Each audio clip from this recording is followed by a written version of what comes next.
Las 5 claves, las primeras medidas de Alberto Ángel Fernández, el presidente electo, cuando asuma la primera magistratura de la Argentina, las va a contar ahora Julián Guarino. Bueno, Iván, a ver, yo hablaba más temprano y decía que es bastante sencillo imaginarse qué es lo que quiere hacer Alberto Fernández, porque se trata ni más ni menos que de la definición de cómo se mueve la economía, cómo se genera actividad económica y aparte qué tipo de matriz productiva tiene la Argentina. La Argentina depende en gran medida del consumo, por las características propias que tiene nuestro país en este momento del desarrollo económico. Es decir, si más adelante tiene otro tipo de desarrollo, quizás dependa más de algunos factores y menos de otros. Pero hoy, como están dadas las situaciones, 70% del Producto Bruto de la Argentina está muy atado de lo que es el estímulo del consumo. Y el consumo es demanda interna, demanda doméstica, y la demanda obviamente genera a través de recursos que tienen que tener en el bolsillo de los argentinos, y por otro lado la oferta de bienes y servicios. Tiene que haber oferta y tiene que haber demanda.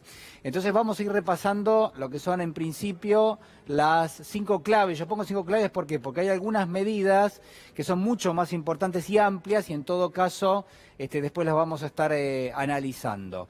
Por ejemplo, aumento extraordinario del 20% para fin de año. Esto es, en general, a ver, acá está, lo de arriba, ¿no? Mejorar el ingreso de los trabajadores, jubilados y AIOH. Esta es la primera, ¿no? La de arriba, el título es ¿no? Mejorar el ingreso real de los trabajadores. Digamos, cuando Alberto Fernández decía meter plata a la gente en el bolsillo, sí. Me voy a adelantar un segundo, pero si hay un aumento extraordinario, veremos para qué sectores, no creo que sea un 20% para todos los sectores, ahora Julián lo va a explicar, sí.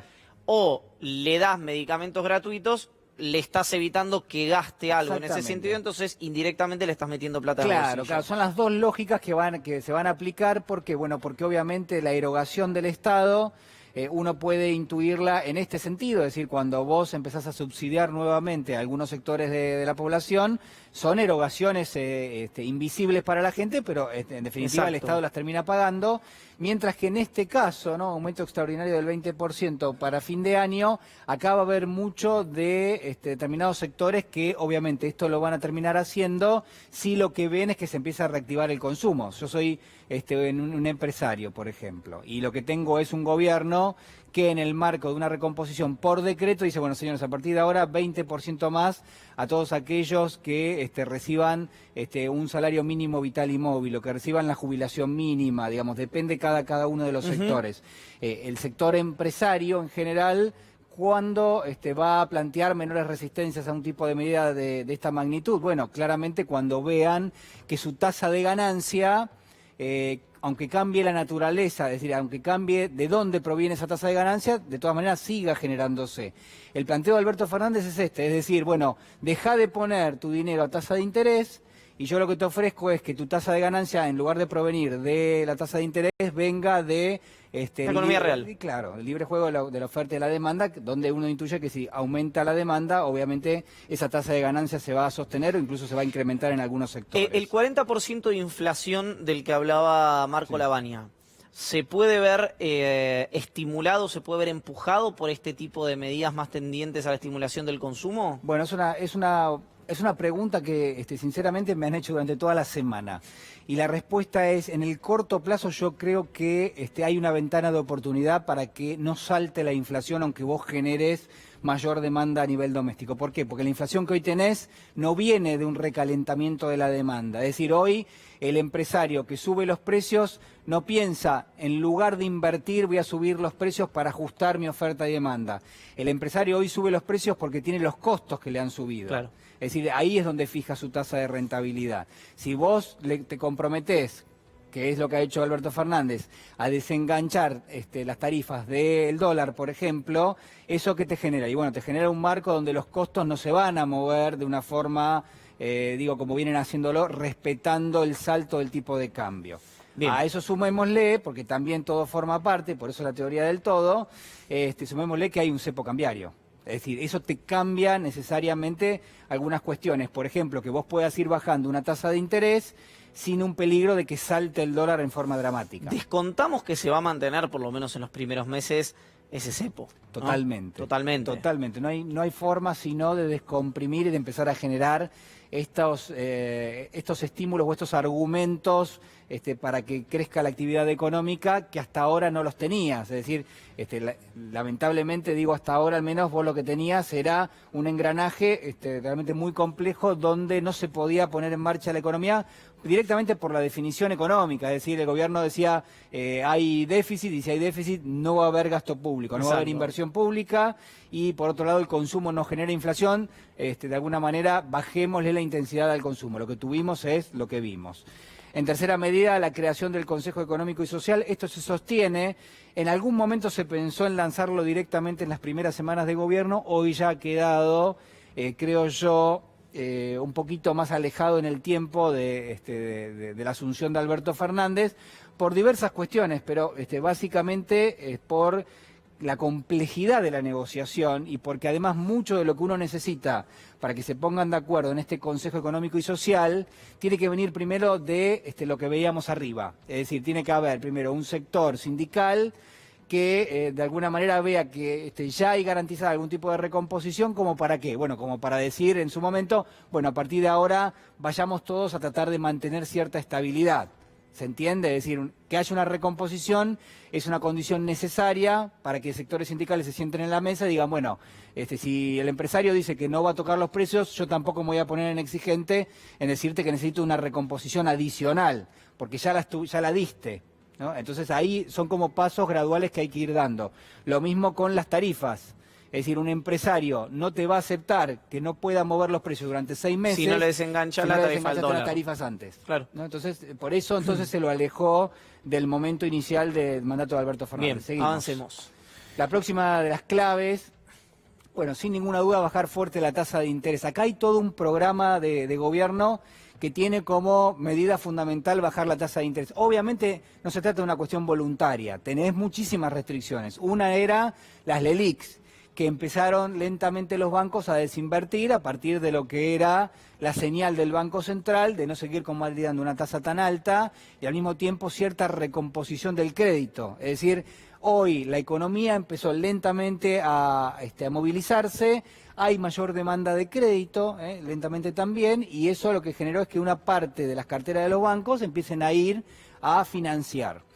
Reforzar el cepo cambiario, es decir, acá en lugar de sacarlo, yo creo que lo que tenemos, por lo menos por las medidas que han comentado, es, no digo reforzar el cepo cambiario, pero sí darle cierta cuestión de marco de justicia social. ¿Qué significa esto? Yo pongo un cepo para todo el mundo, sí, pero hay sectores que por ahí tienen mayor poder adquisitivo y que hoy por hoy realmente uno podría decir, bueno, ¿para qué necesito los dólares? Mira, lo necesito para que la industria tenga insumos. ¿Para qué? Para generar actividad económica. ¿Para qué? Para crear puestos de trabajo. ¿Para qué? Bueno, para que aquel que no tiene trabajo lo tenga. Entonces vos decís, bueno, ahí hay una razón social de fondo para poner un cepo cambiario.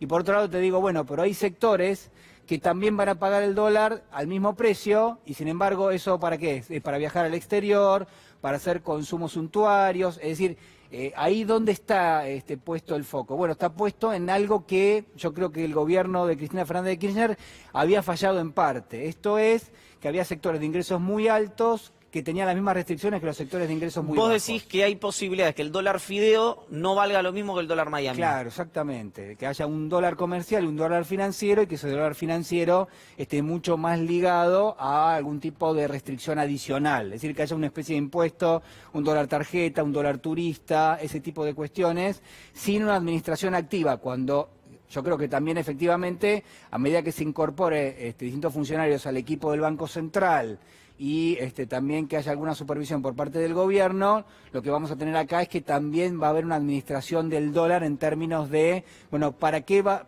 a usar los dólares? ¿Lo vas a usar para integrar una cadena productiva? ¿Lo vas a usar para una sustitución de importaciones? Entonces ese dólar es el dólar más barato que te podemos ofrecer. Si no, hay otro dólar. ¿Se Bien. entiende? Clarísimo. Esta es lo que se le va a dar. Es una idea que obviamente trae de hace mucho tiempo Mercedes Marcó del Pont y que, como yo decía la semana pasada, lo que uno ve es que existe cierta tónica que recorre a todos los potenciales integrantes del gabinete de Alberto Fernández, donde son todos especialistas en restricción externa. Muy desagraviada, recuerdo Sí. lo que dijo la semana pasada, muy desagraviada Mercedes Marcó del Pont, 7 años después, no recuerdo, 6 años después, Sí. con el tema de la restricción a la compra de divisa. Es decir, en su momento el gobierno, el hoy gobierno nacional, la atacó muchísimo por ese tema y terminó poniendo un cepo muchísimo más duro, o muy parecido, Sí. no recuerdo cuál era el cepo en aquel momento. Me parece, digo, que llegó para quedarse. Llegó para quedarse y al mismo tiempo va a haber que estar atentos porque fíjate que no hay grandes planteos de distintos sectores de la sociedad para decir, bueno, esto es injusto. No, esto... ya no hay más. No hay. Potencialmente podrían empezar a aparecer a partir del año que viene. No, y además algo que te puede pasar, que le puede pasar a la clase media en Argentina es, hoy no tiene plata para ahorro, podría haber una pequeña recomposición del poder adquisitivo, Sí. hay querer ir a comprar dólares para ahorro, no poder, y bueno, y a partir de eso tener alguna inconformidad, pero es la historia de los procesos populares en América Sí, Latina, pero- que es que te incorporan gente a la clase media, esa clase media después vota a otro, es algo que tiene que resolver la política, Sí. no la economía. Yo voy a decir algo que es polémico, pero que lo estuve Dígalo. pensando ayer y hoy en mis ratos de ocio, que es, yo creo que este plan económico que va a poner en marcha Alberto Fernández, como el de Cristina Fernández de Kirchner en su momento, funcionan con inflación. La inflación es un elemento inherente al programa económico. Pretender que se dé de baja la inflación, la promesa del presidente Macri de la inflación es producto de la ineficacia de... Acá no corre. El planteo económico que está haciendo el equipo de Alberto Fernández es un planteo donde la inflación lo que genera es la discusión paritaria. Por eso te preguntaba anteriormente lo de si el estímulo del consumo te podía empujar el número de inflación, Bueno, porque puja inflacionaria yo creo que va a haber. sí o sí, sí Yo o creo sí, no hay manera.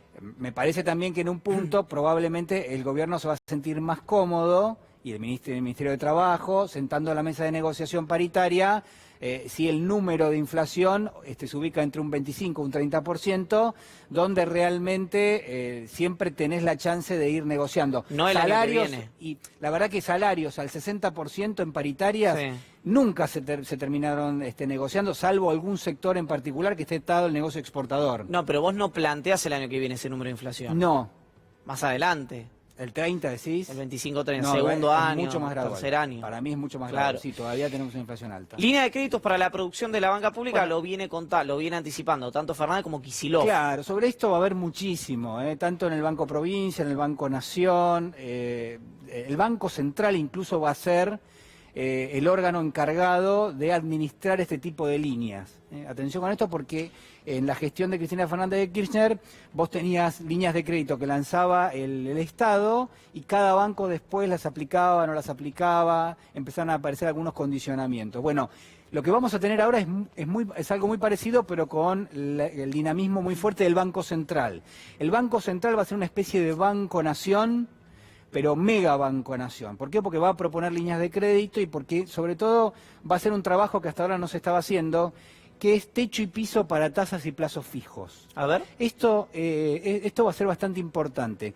¿Qué había pasado en su momento? Hagamos memoria, cuando vos recordás que había una especie de techo para las líneas de crédito. Por ejemplo, vos querías comprarte una moto. Sí. Entonces ibas al Banco Nación, o ibas al Banco Ciudad, o ibas al Banco Provincia, y tenías las líneas de crédito, personal en este caso, para que vos te compres la moto. ¿Por qué? Porque lo que querían era que hubiese mayor cantidad de producción de motos en Argentina.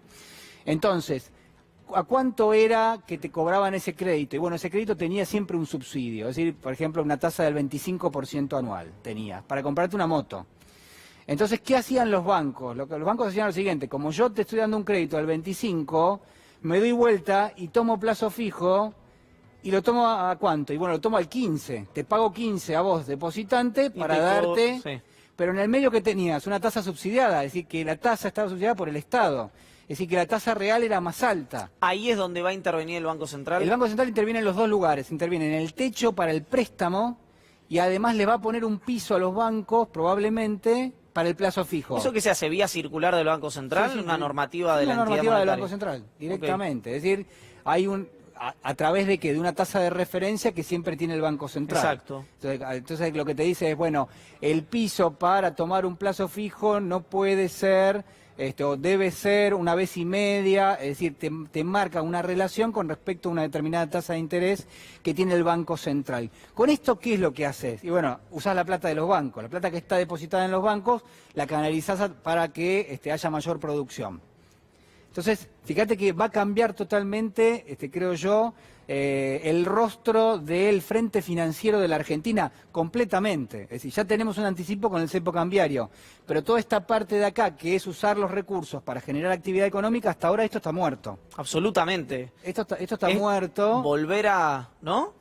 A que la rueda empiece a girar Claro, un poquito. obviamente va a haber detractores de esto, porque ¿qué te van a decir? Y bueno, yo deposito la plata en el banco y el Estado tiene que decidir qué es lo que hace con mi dinero. Respuesta, sí. Sí, claro. Listo, digamos. Sí. O sea, vos podés, como Estado, decir no o sí. No, ya ese discurso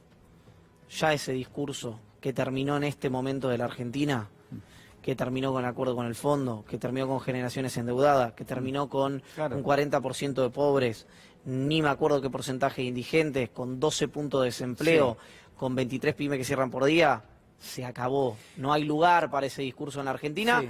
por lo menos hasta conocer al Rengo, hasta verlo caminar en los Sí. primeros meses o el No. primer año del gobierno de Alberto Digamos, Fernández. yo creo que los argumentos que se están utilizando para armar el plan económico son de mediano alcance.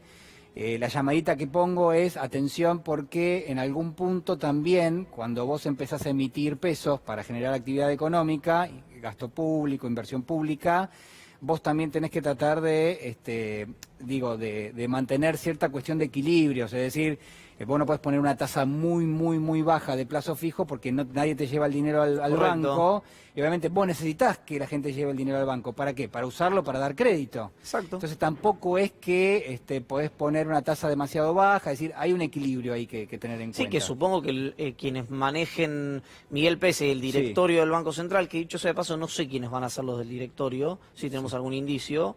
No, No, lo vamos a averiguar en la ahora semana, no, lo traemos al diario. Lo traemos. Lo deben contemplar. Sí. Lo que veo es que poner el ojo en lo productivo y no en lo financiero, Sí. de mínima estás probando algo distinto a los 4 años que ya no funcionaron. Claro, pero yo lo que digo es atención porque eso también fue otra cuestión que quizás en la gestión Marco del Pont se ponía mucho foco en que obviamente la tasa estuviera bien abajo. ¿Para qué? Para que el que tiene pesos en el bolsillo no los lleve al banco, los ponga en marcha. Pero bueno, en algún punto eso empezó a chocar con la cantidad de pesos que había en la economía, Que te disparaba. que te empezó a generar algo de inflación. Exacto. No, algo bastante. de Algo inflación. bastante de inflación, una inflación distinta de la que tenemos hoy, que es por costo, la otra era por demanda. Por demanda, ¿no? exactamente. Bueno, reducir el desequilibrio de las cuentas públicas. Con esto hay un lío bárbaro, porque hay una discusión enorme. El equipo de Alberto Fernández cree que el presidente Macri va a entregar las cuentas públicas con un déficit del orden de 1.5 del Producto Bruto. El compromiso era 1 punto del Producto Bruto con el Fondo Monetario Internacional este año, y lo que dicen en el equipo económico de Alberto Fernández es: el presidente Macri, para saber bien cómo va a entregar la economía, tenemos que esperar hasta mediados del año que viene, que ahí sí vamos a tener las cifras verdaderas. Pero la estimación es que se va a entregar con un déficit primario de 1,5, 1,8% del Producto Bruto, que es mucho. ¿Qué quiere decir esto? Que el Estado tiene menos recursos de los que gasta. A eso hay que sumarle, por déficit primario, entonces vamos por este lado entonces. Por eso tenés que sumar ingresos, porque la economía no está en equilibrio. Ya la vas a recibir en desequilibrio primario. A eso tenés que sumarle después el déficit financiero. ¿Está bien? Entonces, ¿por qué se aplican retenciones al complejo agroexportador? ¿Por qué se va a incrementar la alícuota del impuesto a los bienes personales? Porque obviamente tenés que generar un poquito más de recursos para tratar mínimamente de llegar a alguna especie de equilibrio fiscal. Por lo menos primario. De financiero son Imposible, 5 puntos sí. del Producto Bruto. Imposible. Es mucho. Mientras vemos la próxima placa, Sí. ¿está desfinanciado hoy el Estado argentino? Está desfinanciado, es decir, tiene... ¿Esto vos lo calificarías el 1.8 como Estado desfinanciado o es algo que se puede equilibrar con cierta No, facilidad? le faltan dólares y eso vos no los podés imprimir directamente. Sí, Es claro. decir, que de ese lado sí no tenés financiamiento, no tenés mercados financieros internacionales para ¿Pero por acudir. dónde recauda hoy el Estado? O sea, Bueno. dejó de recaudar por ahí. ¿Esto para vos es No. necesario? No, no, sí, totalmente, digamos. Es Ok. decir, acá se va a poner el foco, obviamente, en los sectores de ingresos más altos y en los sectores Correcto. que dependen del negocio exportador. El régimen especial para vaca muerta, que es el que en su momento estaba armando, Sí. Trascendió lo estaba armando Guillermo Nielsen. Va a haber régimen especial para vaca muerta porque también se va a desdolarizar las tarifas de los servicios públicos. Obviamente esto ya lo dijo Alberto Fernández en su momento. ¿Qué marcamos acá? Que no va a ser plana la decisión. Es decir, que hay sectores que vos vas a desenganchar del dólar, pero hay otros que vos no podés desenganchar del dólar. ¿Por qué? Porque vos ahí como Estado no vas a invertir demasiado.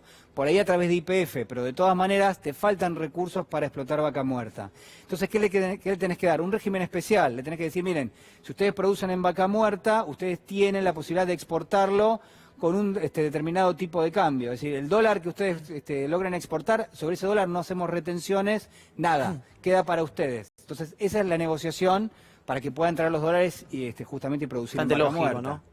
Tiene determinado tipo de lógica. Lo que acá va a haber que resolver es qué haces con los sectores de explotación de los hidrocarburos, las naftas en general. Vos para el mercado doméstico hoy está atado al tipo de cambio, está atado al dólar, y en algún momento eso te lo tenés que desenganchar. Tenés que darle al sector que produce la exportación, pero a nivel doméstico vos tenés que garantizar energía más barata. Exacto. La última. Yo creo que el principal problema hoy, la deuda, ¿por qué? Porque te condiciona todo lo que vimos que viene detrás. Es decir, una cosa son los recursos en pesos y otra cosa son los compromisos que tenés en dólares. Entonces hoy realmente el problema del dólar es muy importante. ¿Qué se anticipó? Renegociación de vencimientos de capital e intereses con privados. Obviamente este es el foco.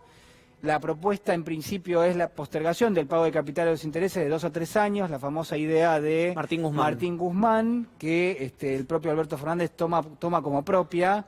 No pedir el saldo del megacrédito del Fondo Monetario Internacional y además buscar algún tipo de refinanciación para los propios vencimientos del Fondo Monetario. Es decir, no cambiarte del stand-by al Extended Fund Facility, que era una de las alternativas, sino directamente decirle, bueno, yo estoy dispuesto a devolver, porque al fondo no le puedes hacer una quita, pero al mismo tiempo que eso te termine avalando esto otro, ¿no? Porque esto es a los bonistas. Sí, estaba pensando justamente eso, cómo la diferencia es, en el FMI es refinanciación de vencimientos y con los bonistas es renegociación de capital e intereses, Claro, no solo de vencimientos. porque lo que te pide el fondo es esto. Exacto.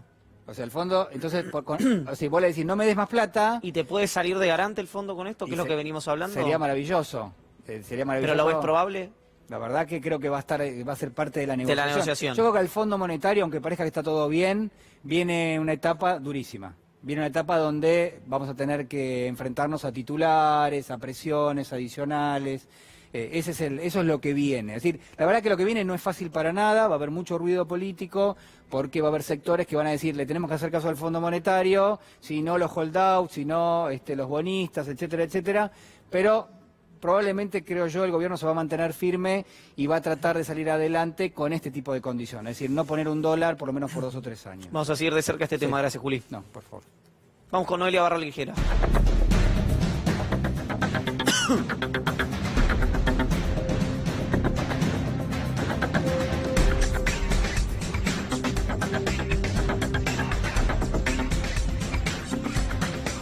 El mega bloque, me gustó esta gráfica, ¿la podemos ponchar la gráfica? ¿Estamos bien? Mirá, ahí está. El bloque de todos y tenemos...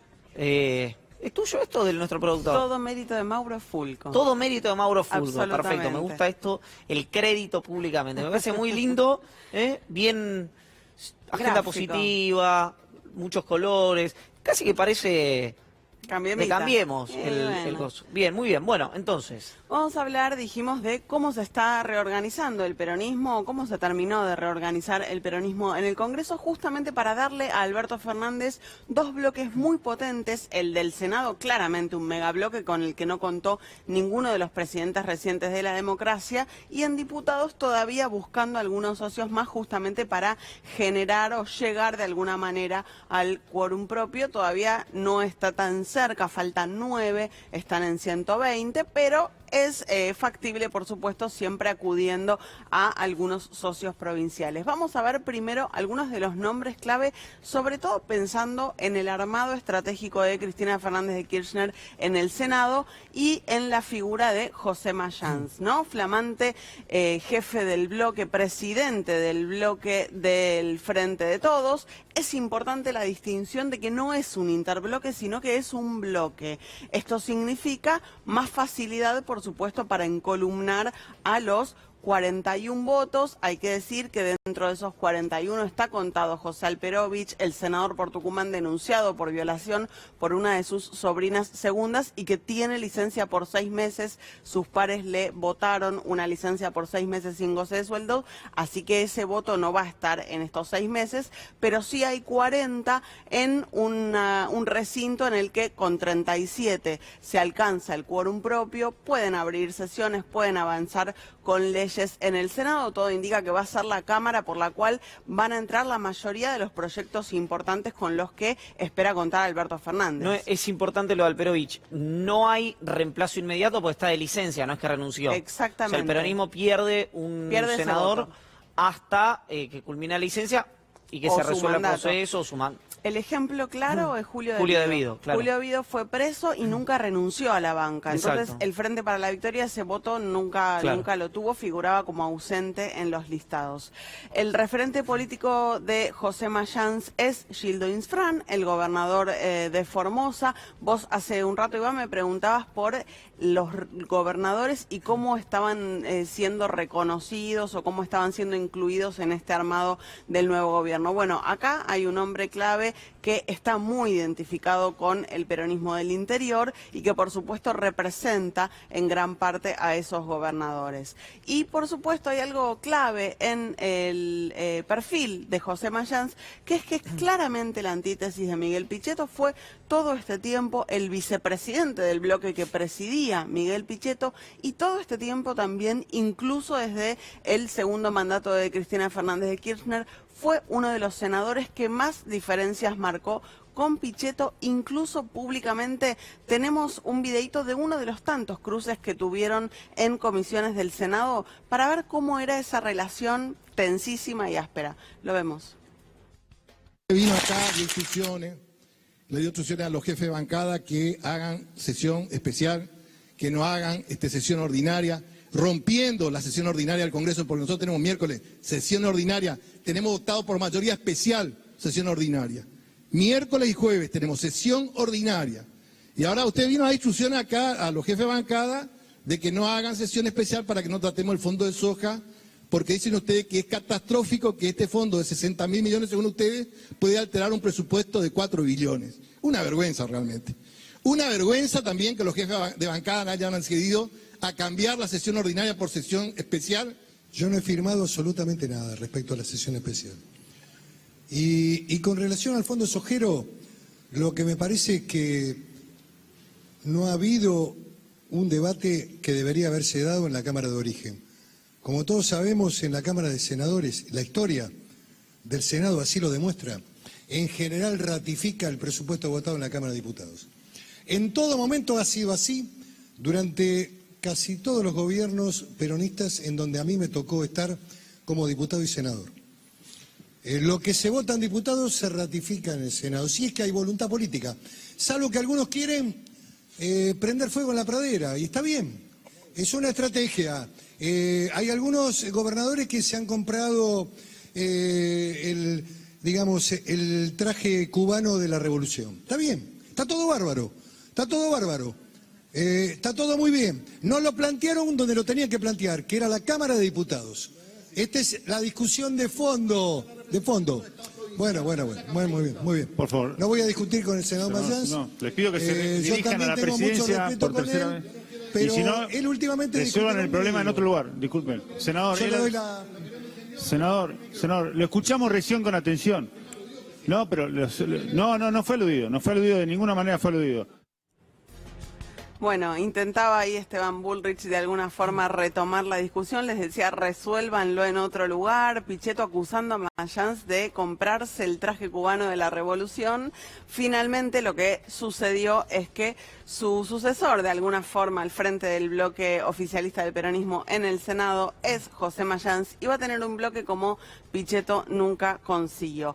Vamos a pasar a otro nombre clave en esta estructura de justamente cargos, nombres, lugares en el Senado de la Nación. Es Claudia Ledesma Abdala, la próxima presidenta provisional del Senado. Esto significa que va a estar ubicada en la línea sucesoria detrás de Cristina Fernández de Kirchner. Su incorporación fue clave para llegar a este número de 41 senadores, por la importancia que no tiene solo en el Senado, sino también en diputados, ahora lo vamos a ver en detalle, de Gerardo Zamora, del gobernador de Santiago del Estero, su marido, y además ex senador y ex justamente presidente provisional del Senado. El referente político justamente es Gerardo Zamora. Y vamos a ver los otros dos nombres. Perdón, fue la provincia donde más porcentaje de votos sacó el Frente de Todos, ¿verdad? Exactamente, no más cantidad porque no es una de las provincias más pobladas, pero sí en porcentaje. Santiago del Estero y Formosa. Exacto, las dos provincias de las que estamos hablando. Y debe haber una legitimación en la presencia, primero, de resultados, y después, en el caso del gobernador de Formosa, que fue uno de los pocos que no anunció el final del kirchnerismo, digamos. Absolutamente. ¿No? Bueno, de hecho, lo que veíamos recién de José Mayans tan enfrentado con Miguel Pichetto, o al revés, de Miguel Pichetto tan enfrentado con José Mayans, tiene mucho que ver con el hecho de que los formoseños nunca se alejaron de Cristina Fernández de Kirchner y Miguel Pichetto ya estaba claramente en otra sintonía, ¿no?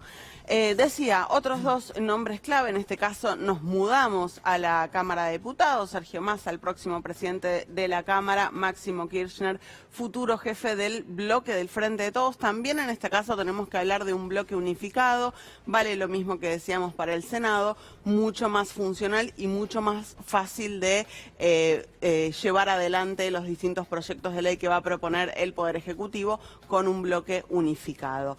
Buscan en la Cámara Baja lo que anudó Cristina en el Senado, es decir, un mega bloque sólido, se reparten la tarea de diálogo y de negociación, Máximo hacia adentro y Massa hacia afuera, buscando a los peronistas amarillos. Me decía alguien en el corte recién, vos no sé si viste el que estaba hablando por teléfono, justito sí, recién en la tanda, estaba viendo el programa, ojo con los 5 diputados provinciales que tiene Juntos por el Cambio. Diputados provinciales no sino que es diputados de partidos de neto corte provincial que fueron en las listas de Juntos por el Cambio, que están en interbloque de Juntos por el Cambio, de origen peronista, que puede pasar, me decían, lo mismo en Juntos por el Cambio de lo que le pasó al kirchnerismo en los albores de 2016, que es que haya un desprendimiento vía Sergio Massa y que esos diputados terminen acompañando algunas leyes claves del Frente de Todos. Hay dos que ya se fueron, Juntos por el Cambio. Nosotros veníamos diciendo desde que sucedió la elección y con los votos contados, las bancas repartidas, Juntos por el Cambio iba a tener 119 diputados. Bueno, ahora está en 117, porque hay dos que ya se fueron. Beatriz Ávila, tucumana, del Partido por la Justicia Social de Tucumán, se fue, se va a un monobloque sola. Y Antonio Carambia, de Santa Cruz, hará lo mismo. Se va a inscribir solo por su lado, fuera de Juntos por el Cambio. Hay otro que está cerca, está amagando con hacerlo, que es Pablo Anzaloni, por la provincia de Buenos Aires, del Partido FE. El Partido FE es la expresión política de Huatre, del gremio de claro, era el partido del Momo Venegas. Exactamente, sí. Un gremio muy cercano al macrismo en estos 4 años, pero que en el último tiempo se mostró muy cercano a Alberto Fernández. De hecho, han tenido reuniones en las oficinas de Alberto Fernández.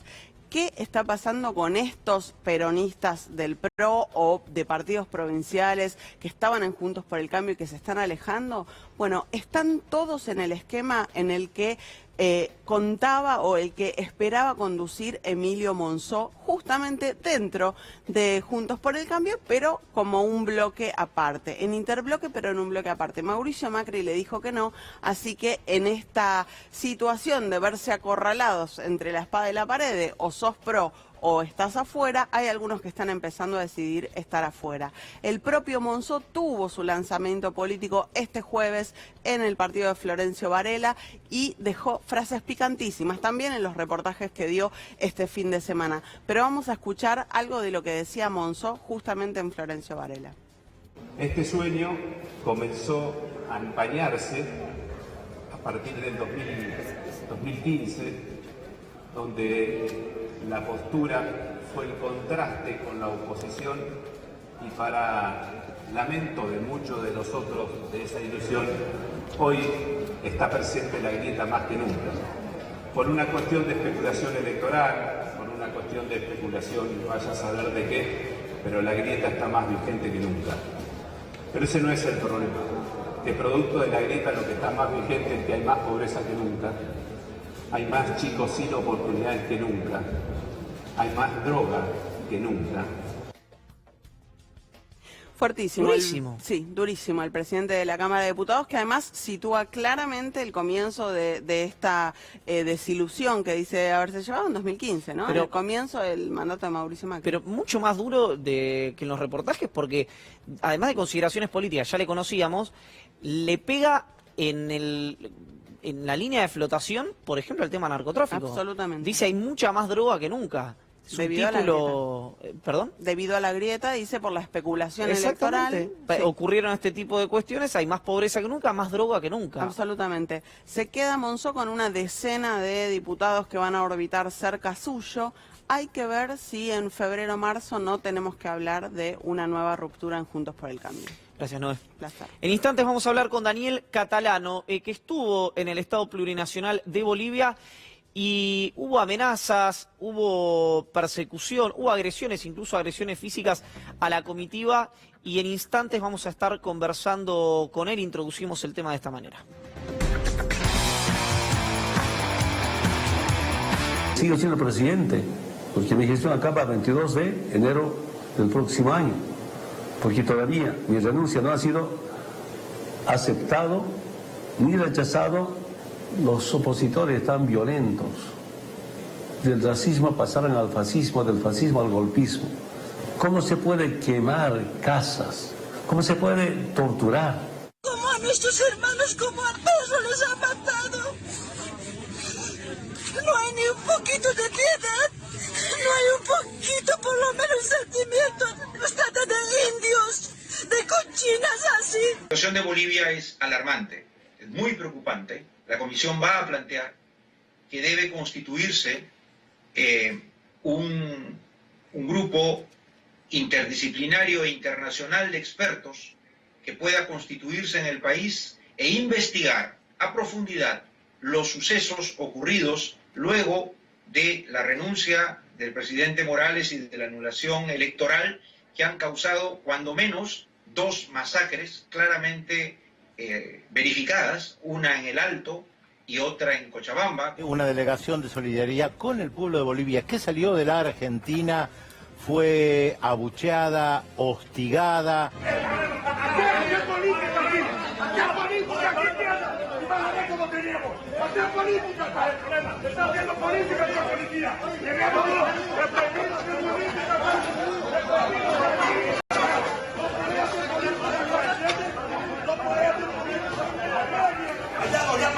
Los bolivianos, allá los bolivianos son discriminados. ¿Por qué no lo van a defender a los bolivianos de allá?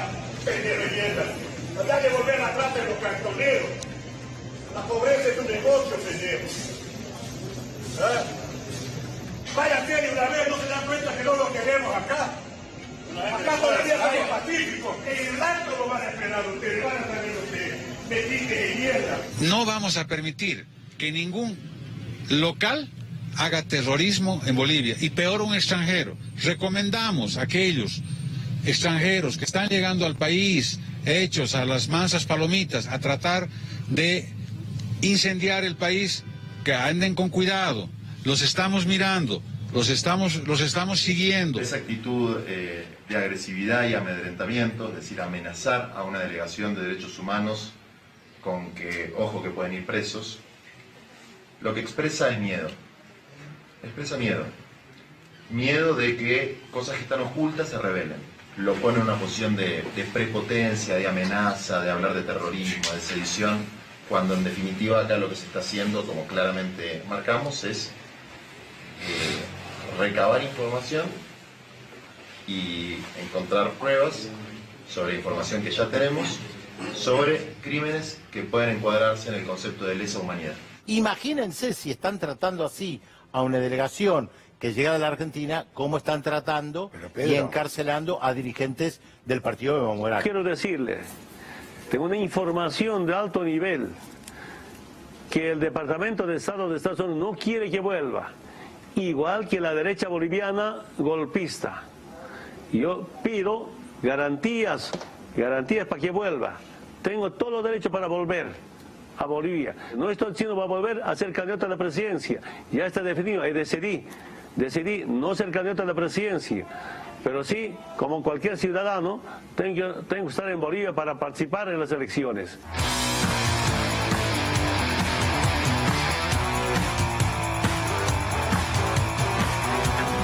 Una delegación en la que estuvo el CELS, en la que estuvo Juan Grabois y en la que estuvo Daniel Catalano, que sufrió alguna de las agresiones y amenazas que ustedes veían en el informe. Está Daniel Catalano aquí con nosotros. Gracias por venir, primero que nada. ¿Qué tal? Buenas noches. ¿Qué pasó? Mira, cuando llegamos a Santa Cruz, el Interpol nos separa del resto de los pasajeros, nos dividen en 3 grupos.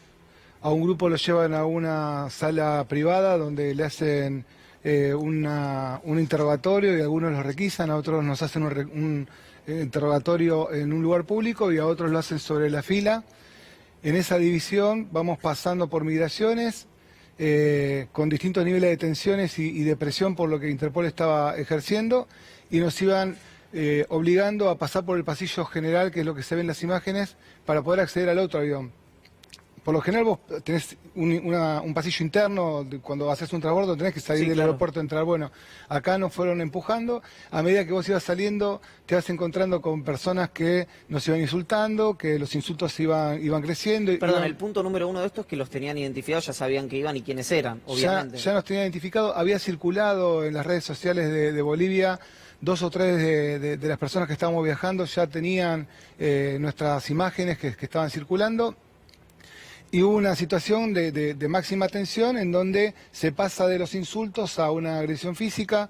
Nosotros como delegación preferimos no mostrar nuestros videos porque lo que nos importaba era poder llegar a El Alto, a poder hacer el trabajo que nos propusimos y que no se empiece a discutir en Bolivia el contingente argentino y la agresión que estábamos sufriendo por rechazo, sino que se pudiera mostrar lo que estaba pasando realmente el pueblo boliviano.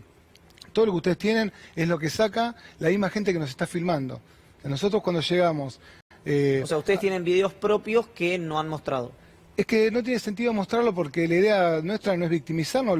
Acá la víctima del pueblo boliviano que sufrió un golpe de Estado, que está interrumpido un proceso democrático, que los dirigentes sociales, sindicales y políticos están todos o privados de libertad o en embajadas o están ocultos porque no tienen posibilidad de poder llegar a sus casas. Todas sus familias están amenazadas, se metieron en sus domicilios. La realidad es que lo que se vive en Bolivia no tiene que ver con nuestra experiencia, sino que tiene que ver con la experiencia del propio pueblo boliviano, que además está sufriendo esta situación de que Evo no puede volver, que no hay una línea política clara, que el partido más importante, que es el que gobernaba hasta hace poco, hoy está descabezado, y que los líderes del MAS no pueden llegar a su base, a su pueblo, por lo que tanto hay una situación muy tensa. Y después la otra contracara es dónde se denuncia. Los fiscales no están recibiendo denuncias de las desapariciones, no reciben la denuncia de las víctimas de la alta represión que hubo. Nosotros pudimos estar en una parroquia y la verdad que cuando llegamos había más de 100 personas que nos recibieron llorando en la puerta de la parroquia, muy angustiados. Déjame hacerte una entrevista porque te quiero preguntar sobre los testimonios, que es a lo que fueron. Pero por último, pues veía a Murillo, que es un fascista relacionado con el ministro del Interior de Camacho, relacionado con los sectores supremacistas y anti-indios de Bolivia, que decía: los estamos siguiendo, los estamos mirando. ¿Tuvieron alguna...? Todo el tiempo. Todo el tiempo. Todo el tiempo, de hecho... ¿Algún indicio de eso? Eso es lo que te quería preguntar. De hecho, cuando nosotros salimos del hotel, que también se hizo toda una persecución, un bullying, diciendo que estábamos en un hotel de 5 estrellas, y estábamos en un hotel en El Alto, durmiendo hacinados, 3, 4 compañeros por habitación. No, yo vi el hotel donde durmieron, no quiero hacer ningún comentario con sorna porque el tema es muy serio, pero no era un hotel de 5 estrellas, claramente. No, y estamos agradecidos porque esa familia es un emprendimiento familiar, nos preocupamos porque ellos viven ahí y fue también un hecho heroico recibir a esta Comisión de Derechos Humanos. Pero me estabas contando sobre los indicios de seguimiento. Es que salimos del hotel y nosotros pasamos, teníamos permanentemente 2 autos persiguiendo a toda la delegación, o tenías personas de civil persiguiendo a la delegación. Nos costó mucho hacer las reuniones privadas con políticos que están escondidos en Bolivia, nos costó mucho las maniobras para poder llegar, pero pudimos entablar ese tipo de relación para tener relatos también más fidedignos de lo que estaba pasando. Pero bueno, el gobierno boliviano puso todos los recursos para que nosotros estemos en una situación de hostigamiento permanente, lo hicieron, y donde íbamos, además, aparecía la prensa amarilla que responde al gobierno y fuerza de choque, que venían y te perseguían, te insultaban y te hostigaban hasta que vos te tenías que ir. Sí, o la búsqueda de la reacción para poder justificar una detención o Sí, una represión. que en eso todas las organizaciones que estuvimos participando tuvimos la firmeza de no entrar en las provocaciones porque no nos interesaba ese juego que nos estaba proponiendo el gobierno boliviano, sino lo que necesitábamos era poder materializar la información que queríamos traer a la Argentina, que lo hicimos. ¿Qué fue los testimonios que recogieron en el Alto? Mira, en el Alto nosotros tenemos testimonios de helicópteros que dispararon desde el aire, gente que fue arrojada desde los helicópteros, pibas de 16, 17 años violadas por el ejército y por la policía, asesinatos que no pudieron ser registrados por el gobierno porque directamente no había lugar para eso, los fiscales no toman las denuncias, compañeros que murieron por hemorragias por no haber sido atendidos en los hospitales, los sacaban de los hospitales y los llevaban vivos directamente a la morgue y los dejaban morir ahí. Casas totalmente destruidas con agujero de bala, pibas que fueron obligadas a limpiarle la bota con la lengua a 30, 40 soldados, desde lo mínimo que vos puedas pensar en materia de vulneración de derechos, violación de derechos humanos, hasta la desaparición física. Hemos transitado toda la recorrida en materia de registro de toda la denuncia que hicieron. Recuerdo, bueno, a nivel global siempre se conoce el tema de la desaparición como la desaparición a la Argentina. Infelizmente es una cucarda que nuestro país tiene a lo largo del mundo.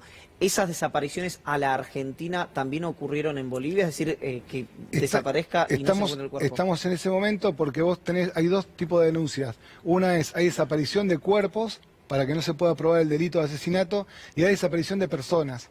Y lo grave de esto es que no tenemos el listado de los que están privados de la libertad, por lo tanto no sabemos cuál es la condición de vida de las personas que todavía están presas y que están siendo sometidas a tortura en los campos de concentración. Entonces, la Comisión Argentina tuvimos muchas limitaciones para poder llegar, en la cárcel no nos dejaron acceder, en los hospitales pudimos entrar con dificultad, pero tenemos compañeros que están con los cuerpos todavía abiertos, que no fueron curados porque la orden es no curarlos, compañeros que no pueden ser operados porque no tienen plata para pagar su operación, así que ahora también vamos a tener que empezar una campaña para poder juntar plata para que puedan ser asistidos, pero tenemos casos de compañeros que tienen una bala alojada en el pulmón y no lo operan y no lo van a operar. Entonces hay un abandono por parte del gobierno en base a lo que ellos mismos generaron, ¿no? Una situación muy crítica. ¿Cuál es la recepción que tuvieron de la gente que fueron a ver, no quiero decir el pueblo boliviano porque es muy general, pero de la gente que fueron a ver al Alto? Están muy agradecidos. En el Alto la reacción, la verdad volvimos con una carga de angustia grande. Porque ¿Más agradecimiento o más desesperación? Había un agradecimiento porque no tienen dónde denunciar.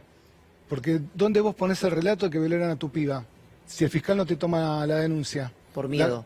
No, los fiscales están todos apretados, puede ser por miedo, o porque están arreglados, o porque están de acuerdo, claro, o porque responden al poder político. Pero hoy, esa parte del pueblo boliviano que resistió, no tiene dónde llevar su denuncia, no tiene cómo llevar adelante una investigación de lo que le pasó a sus hijos. Entonces, en ese marco había todo un agradecimiento del pueblo de tener un espacio donde poder plantear su situación y ver cómo nosotros desde afuera de Bolivia generar las herramientas para que haya algún tipo de respuesta. Ahora quiero que pregunte a mis compañeros, pero quiero saber cómo continúa esto, si tiene un traslado institucional, jurídico, el informe que han hecho ustedes. Tiene de todo. Nosotros en 15 días vamos a dar el informe final. La idea es llevarlo a los organismos internacionales para que puedan actuar. Nosotros tenemos que volver a Bolivia porque no llegamos con lo que teníamos que hacer. En Cochabamba y Potosí hay muchísimas más denuncias de vulneración de derechos humanos. tenemos que ver cómo, porque la realidad es que nosotros necesitamos ser un facilitador para el pueblo boliviano y no estar en esta situación de tensión en donde se te hostiga y no se te permite hacer la tarea que nosotros necesitamos llevar adelante. Y también vamos a laburar en todo el marco de lo institucional en la OIT, porque los sindicatos están intervenidos por el gobierno actual, y vamos a ir presentando todas las denuncias que se pueden a los organismos internacionales para ir dándole algún tipo de cuerpo a la resistencia de Bolivia, que en este momento está pasando una situación de desconcierto. Julián. ¿Qué tal, Daniel? Buenas noches. Quiero preguntarte con respecto a lo que ustedes vieron allá, teniendo en cuenta lo siguiente, uno tiene la percepción, muy lejos, por cierto, porque estamos muy lejos realmente, de que este gobierno de facto, en última instancia, se supone que tiene la intención de conducir este proceso absolutamente antidemocrático a una salida que uno podría considerar que está relativamente cerca de lo democrático, es decir, generar un proceso de elecciones en algún momento, se supone que es en el corto plazo, permitir que exista la posibilidad de que el MAS sea parte de esa elección. ¿Ves que es así o es solamente una fachada para que quienes están al frente del poder hoy en Bolivia se mantengan en el poder? La sensación es que hay una presión internacional por lo que van a tener que de acá a marzo resolver en el marco de la participación democrática el nuevo gobierno. Lo que es cierto es que están trabajando muy pero muy fuerte para que el MAS no pueda ser la alternativa que el pueblo elija. Entonces, eso creo que ya han lastimado muchos años el gobierno de Evo, lo han lastimado, han generado una fractura en la sociedad y la descabezaron. Hoy decir que sos del MAS es estar perseguido, es quedarte sin trabajo, es que amenacen a tus hijos, a tu familia. Entonces también hay un momento donde uno piensa, ¿realmente el MAS puede ser una alternativa electoral en este encuadre o es parte de un disfraz para que la derecha gobierne en Bolivia? Yo creo que la derecha va a seguir gobernando en Bolivia porque están generando todas las condiciones para poder permanecer así y lamentablemente los medios de comunicación están jugando un papel que ayuda a que la derecha se pueda consolidar y se pueda instalar con mucha más comodidad de la que uno quisiera. Noé. Daniel, buenas noches. Entiendo que, bueno, el panorama que vos das es un panorama en el cual, aún habiendo elecciones democráticas, aún permitiendo la participación del MAS, esa participación va a estar muy condicionada. Si ustedes mismos estuvieron siendo perseguidos y hostigados, no quiero imaginarme los militantes o los candidatos propiamente dichos del MAS. ¿Qué considerás o qué te parece después de lo que viste que debería hacer la comunidad internacional para intentar de alguna manera ayudar o garantizar que efectivamente el proceso en Bolivia sea democrático? En principio sería muy bueno que se pueda reconocer que hay un golpe de Estado y que eso sea un reconocimiento internacional, porque hoy la derecha dibuja los golpes de Estado con esta nueva forma de gobernabilidad que le están buscando una vuelta en donde a vos te aprieta el ejército, te pone un presidente que es una fantasía, te persigue, te tortura, te encarcela, te asesina, te expulsa del país y eso no es un golpe de Estado, ahí no es un gobierno de facto, sino que es un gobierno democrático. Bueno, hay que discutir los términos internacionales de qué es una democracia y cómo hacemos internacionalmente para poder cuidarla y cómo hacemos para descontaminar la cabeza también de los ciudadanos y de la ciudadanía que terminan comprando ese relato. La comunidad internacional tiene responsabilidad. Cuando ve que hay gobiernos populares que pusieron de pie a todo el pueblo aborigen de Bolivia, que son los verdaderos dueños de la tierra, y lo cuestionan y lo lastiman, es complejo. La misma derecha que me tocó a mí hablar en Santa Cruz, te decía, nosotros en el primer y segundo gobierno con Evo estábamos bien, pero después se olvidó de nosotros y solamente trabajaba para los negros. Entonces ahora que ellos sepan lo que es un régimen, porque para nosotros, para los ricos, ese era el régimen de Evo Morales. El tirano. El tirano. Y vos decís, pero la gente vive mejor, sí, pero nosotros no, nosotros nos quedamos en la misma situación. Para la derecha, estar en la misma situación económica durante muchos años es malo, porque ellos se ven en condiciones totalmente desiguales frente a una comunidad que crece económicamente. Quiero volver a un punto porque es para lo que fueron ustedes y lo que no nos podemos enterar nosotros desde acá leyendo periodistas particulares o prensa extranjera, porque los medios en Bolivia, Página 7, en fin, todos los medios bolivianos no se pueden consumir porque están absolutamente condicionados por Camacho y por quienes efectúan el golpe de Estado. ¿Qué fue lo que más te impactó de lo que te contaron o de lo que viste? Creo que la angustia en el relato de los familiares y de las víctimas es algo con lo que voy a transitar toda mi vida. ¿Podés compartir algo de eso?